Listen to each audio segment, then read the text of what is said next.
ప్రతిదాన్ని దర్శనాలతో కలలతో మాత్రమే ముడిపెట్టుకోకండి, ఆయన చిత్తంతో కూడా ముడిపెట్టుకోండి. నువ్వు నాకేం చూపించకపోయినా నువ్వు ఎలా నడిపితే అలా నడుస్తాను. చూపించాలనుకుంటే నీ ఇష్టం, నడిపించాలనుకున్నా నీ ఇష్టం.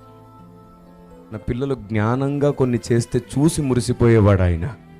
దేవునికి స్తోత్రం కలుగునుగాక. బట్టలు కొనుక్కోమని దేవుడు చెప్పలేదు, చెప్పులు కొనుక్కోమని దేవుడు చెప్పలేదు, నిద్ర లేవమని దేవుడు చెప్పలేదు, మరి బ్రష్ చేసుకోమని కూడా చెప్పలేదు. ఉండు అక్కడే, తినమని కూడా చెప్పే వరకు అట్లాగే ఉండు.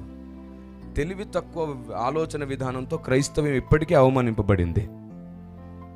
కొన్ని విషయాలు బయటికి చెప్పకూడని ఉంటాయి. దేవునికి నీకు మధ్యలో కొన్ని వ్యక్తిగత అనుబంధాలు ఉంటాయి.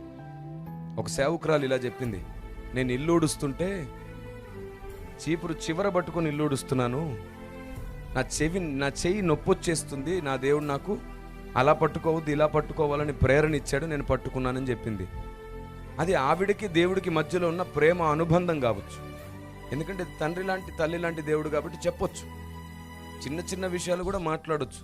నువ్వు అడగకుండా కొన్నిట్లో దేవుడు వెంటనే నీకు నేర్పించవచ్చు, కాదని కాదు. కానీ లోకానికి అలాంటి విషయాలు జీర్ణం అవ్వవు. దాన్ని లైవ్లో చెప్పుకొని గొప్పలు చెప్పుకోవాల్సిన ప్రయత్నాలు లేవు. సంఘానికి చెప్పి నీకు కూడా చిన్న చిన్న విషయాల్లో దేవుడు సహాయం చేస్తాడు, ఆయనతో ఎక్కువ సమయం గడుపు అని చెప్తే సరిపోయేది. ప్రతి దాన్ని లైవ్లో పెడుతున్నాం కదా మనం, అది మనం చేస్తున్న పెద్ద తప్పు. లైవ్లో ఎప్పుడు పెట్టాలంటే మనం ఏది మాట్లాడినా అపార్థం అవ్వదు అనుకున్నప్పుడు పెడదాం. లేదు అంటే సంఘంలోనే పెడదాం. సంఘమే అపార్థాలను తొలగించే సైన్యం అవుతుంది.